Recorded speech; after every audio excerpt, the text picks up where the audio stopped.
Muy bien.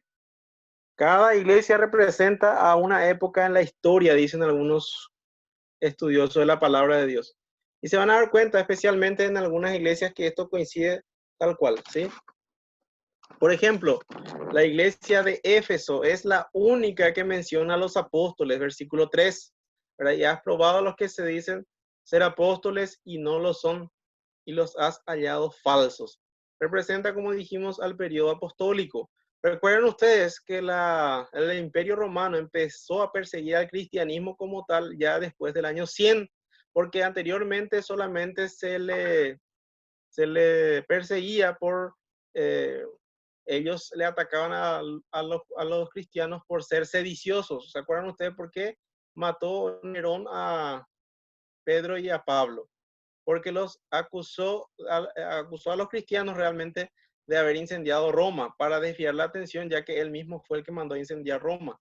Entonces, por esa razón fue que empezó realmente la persecución a partir del año 100, que corresponde ya al periodo de Esmirna, ¿sí? Que va más o menos hasta el año 312, 313, hasta la pseudo conversión, por decirlo así, de Constantino, que fue el último emperador que persiguió a la iglesia. Luego la iglesia empezó de ser perseguida a ser privilegiada, ¿verdad? Inicia el catolicismo romano, etcétera, etcétera. La iglesia de Pérgamo es la iglesia complaciente, la que se mezcló con el Estado, ¿sí? Y que va más o menos hasta el año 600, cuando empieza el papado, ¿verdad? El papado ya representa la iglesia, el periodo de Tiatira, ¿verdad? Que dura casi 1000 años. El oscurantismo, ustedes van a encontrar que siempre la iglesia del Señor tuvo, aunque sea un remanente, pero este periodo es realmente oscuro en la historia, ¿verdad? Donde no se sabe casi mucho de los que en verdad eran cristianos. Solamente empezó a dominar el catolicismo ya prácticamente el mundo entero. Quitaba y también colocaba reyes. Tenía mucho poder en la Edad Media. Luego esto termina con la Reforma. Martín Lutero, Juan Calvino, Wesley y los demás reformadores terminan este periodo. Inicia el periodo de Sardis, que se extiende hasta el año 1700. Empieza luego el gran avivamiento, las misiones, ¿verdad? Entre los años 1700 y 1900, Filadelfia, y por último 1900 para adelante la iglesia tibia, la iglesia apóstata, le dicen algunos, es la iglesia de la Odisea. Acá un poquito más de lo mismo para que ustedes vean lo que estábamos diciendo, ¿verdad? La iglesia, la alabanza que recibe, la queja del Señor, la corrección cómo puede hacerse, el juicio y la promesa a los vencedores, ¿sí? Muy bien, fíjense ustedes, yo creo que hay 4 realidades y acá quiero enfatizar, quiero que atiendan bien porque yo creo que hay un cuádruple mensaje en el mensaje a las iglesias. Me pareció muy interesante lo que compartió este hermano David Cortés Peña y quiero compartirlo con ustedes. 4 realidades. Primero que nada, tenemos que saber que las 7 iglesias existieron literalmente, ¿sí?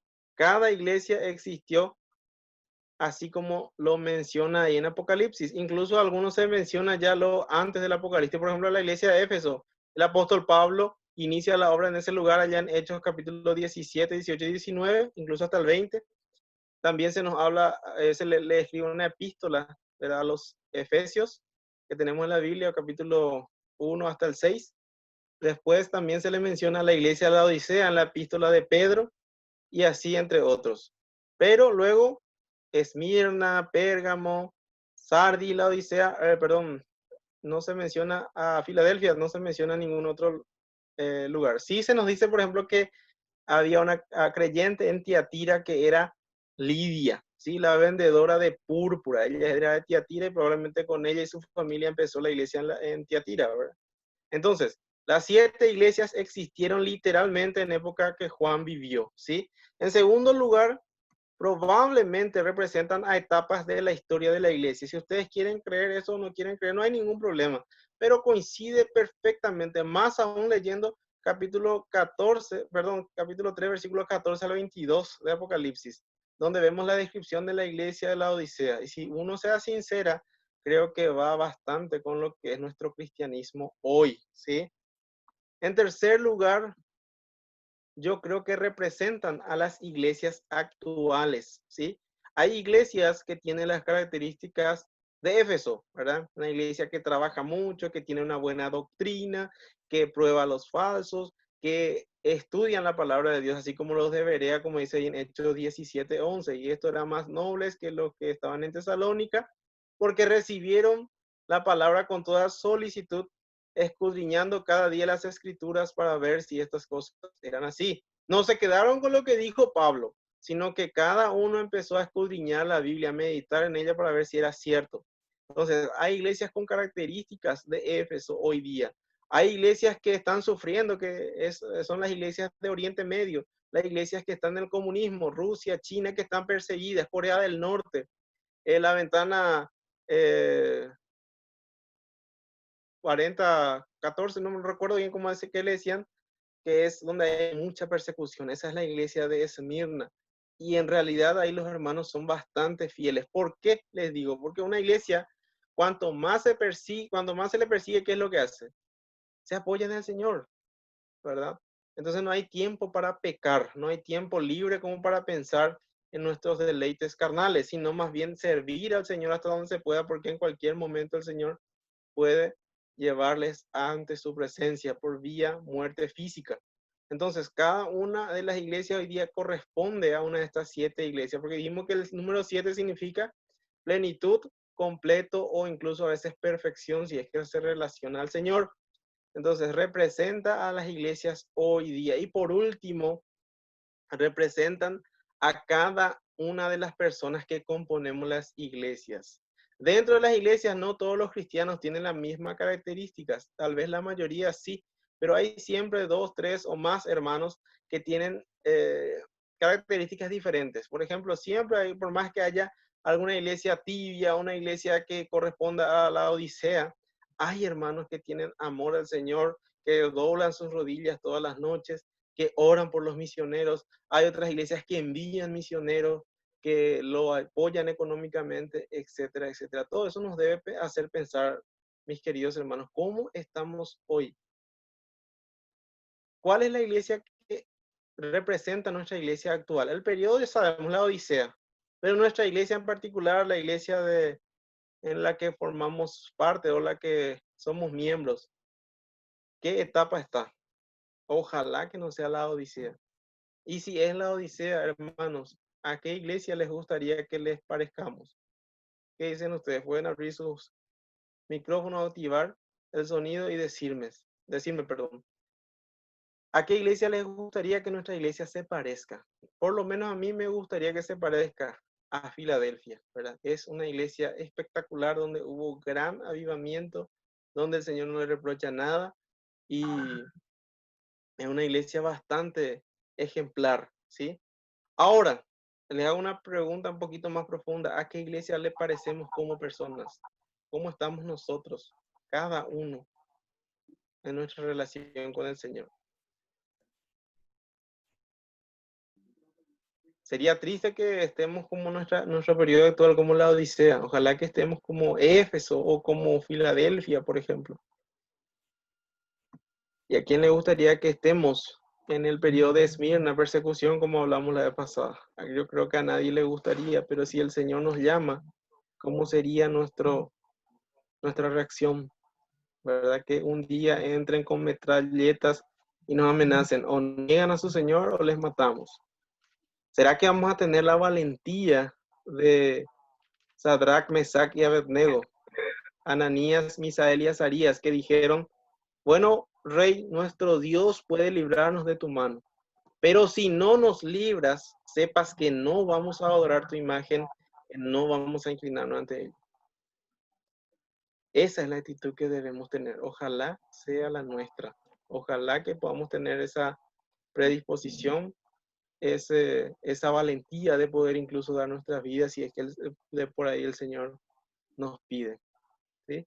Entonces, esto es lo que quería compartir con ustedes esta noche acerca de las 7 iglesias, ¿sí? Una introducción. El próximo lunes vamos a hablar de versículo por versículo del capítulo 2, el mensaje a la iglesia de Éfeso, y tal vez si hay tiempo vayamos al mensaje de la iglesia de Esmirna, ¿sí?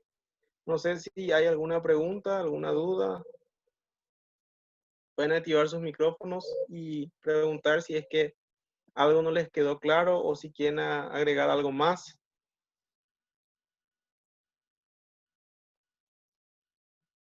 ¿O quedó todo muy claro y nadie quiere preguntar nada?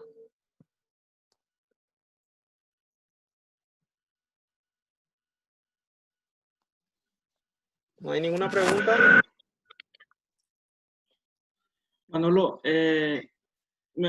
cuesta bastante Sí, ubicarse en lo que vos decís, ¿verdad? De que el mensaje de las 7 iglesias fue lo que, fue más o menos, o sea, fue la historia que se dio desde ese tiempo hasta ahora, ¿verdad? O sea, sí. es algo que yo desconocía, inclusive hasta ahora no te puedo decir que conozco toda esa historia de la iglesia que vos estabas refiriendo, o sea, para entender esto y tratar de ubicarnos en lo que fue la historia, hay que saber de eso. Y eso Exacto, hay que saber. lo encontramos acá. Y eso es lo que, por ejemplo, a mí me faltaría, ¿verdad? Para entender mejor, conocer la historia, saber de esos años en donde Mm. esas explicaciones, ¿verdad? Porque yo sé que ahora la gente, ya hablamos de la iglesia, pero no sabemos cómo se formó ni lo que hay detrás de eso muchas veces. Así mismo. Es cierto, la Biblia, por ejemplo, nos habla de la primera parte nomás, del inicio. Allá han hecho los apóstoles, ¿verdad? Hasta el fin prácticamente del ministerio de Pablo, un poquito antes. Pero después, desde la muerte de los apóstoles hasta hoy, tenemos solamente libros de historia para estudiar lo que es la historia de la iglesia. No hay un libro en la Biblia que nos habla de ese tiempo hasta hoy. Como decía, es muy difícil a veces ubicarnos, pero por lo menos a grandes rasgos vamos a ir viendo cada periodo en particular, algunas características que ustedes van a recordar, así como pusimos en el cuadro, 2, 3 cosas de cada iglesia para que les pueda ser fácil, una ayuda a memoria, pero si quieren profundizar hay varios libros, por ejemplo, Historia del Cristianismo, del hermano Justo González, creo que es, si no me equivoco. No sé, Dani me puede apoyar si es que es así o si no me puede corregir si estoy diciendo mal, pero es un libraco más o menos de 2000 hojas más o menos, o sea, es grandote, 1000 hojas mínimo tiene. Pero es bien interesante para la gente que le interesa. Dani. Sí, ese es un libro, en realidad es varios tomos. Sí, Del que vos estás hablando es un libro condensado ya que contiene desde el inicio de la iglesia, ¿verdad? Inclusive lo que nosotros no sabemos, porque el libro de Hechos, básicamente, vos ves los primeros capítulos, habla acerca de Pedro, hasta el capítulo 10 en específico, y después ya solamente es el relato de Lucas con la experiencia que tuvo con Pablo. Pablo, sí, así Eh, mismo. y este, sí, y este libro, ¿verdad? Que es Historia del Cristianismo, es básicamente, como decía, un libro bastante extenso. Dice que abarca desde ese periodo hasta la era inconclusa que es nuestros días. Así mismo. Justo L. González. Justo González, perfecto. Entonces no me equivoqué. Gracias, Dani. Muchas gracias. No sé si hay alguna pregunta más o si querés seguir hablando, Dani. Pero Jorge dijo algo bien Básicamente, interesante. Yo creo que hasta la mayoría, yo creo que el 90% más o menos desconocemos lo que es la historia de la iglesia, ¿verdad? No, realmente es una materia pendiente. No nos gusta muchas veces la historia y realmente deberíamos saberlo. Sí, César pone acá un mensaje muy simpático. Bueno, no sé si hay alguna otra pregunta. ¿Alguien quiere hablar? ¿Decir algo? ¿Añadir?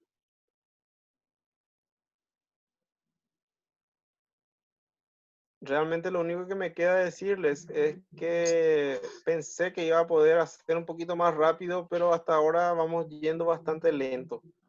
Pero si tienen ustedes alguna sugerencia, estamos dispuestos a escucharles.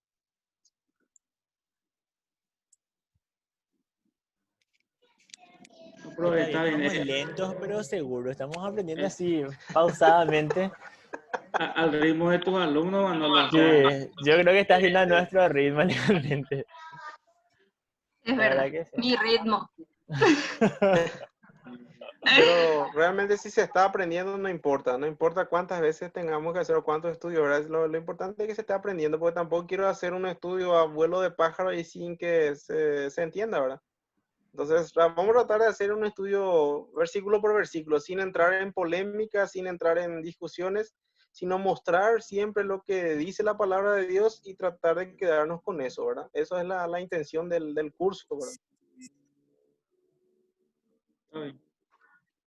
Gracias, David, por tus palabras. No sé si alguien más quiere añadir algo, quiere sugerir algo o hacer más didáctico.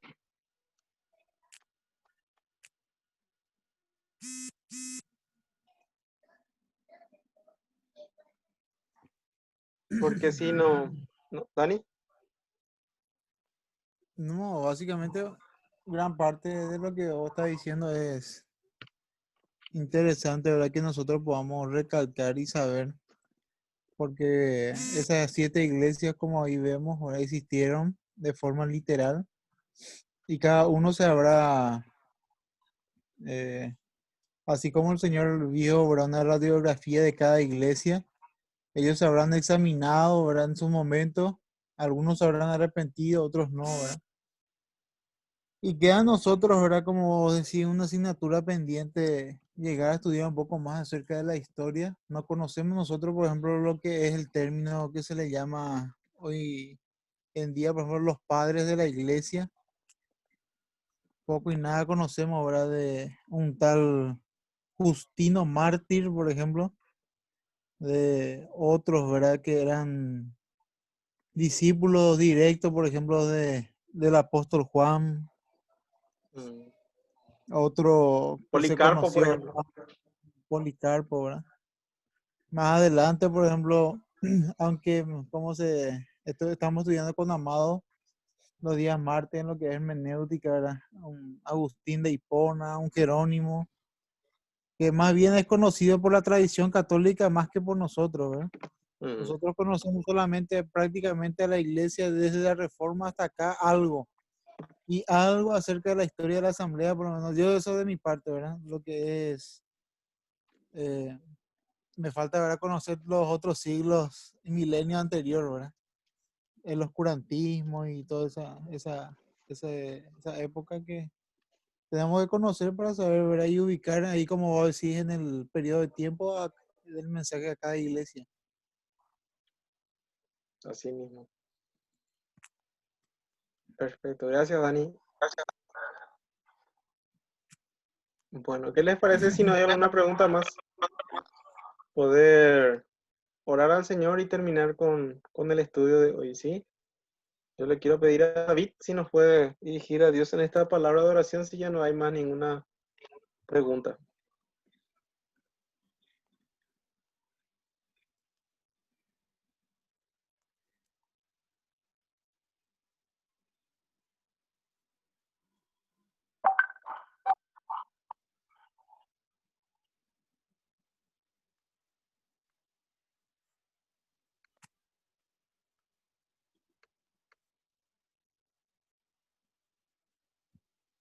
Creo que no activaste tu micrófono, David. Oré en mudo porque no me avisaste. Ya oré todo ya. Vamos, Yo solito vamos oré. a orar otra vez ahora, David. Nosotros Qué mirando, vergüenza me hace pasar, Madelo. yo leía sus labios. Cierto, ¿Cómo David. me vas a decir que no estaba activado mi micrófono?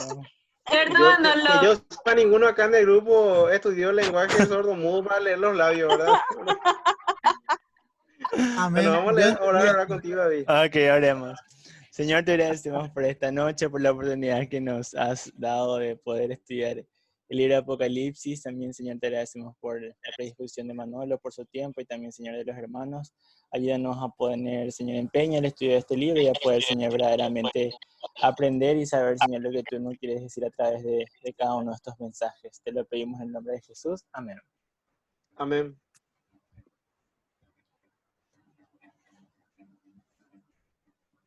Ahora sí, yo no haré más mudo.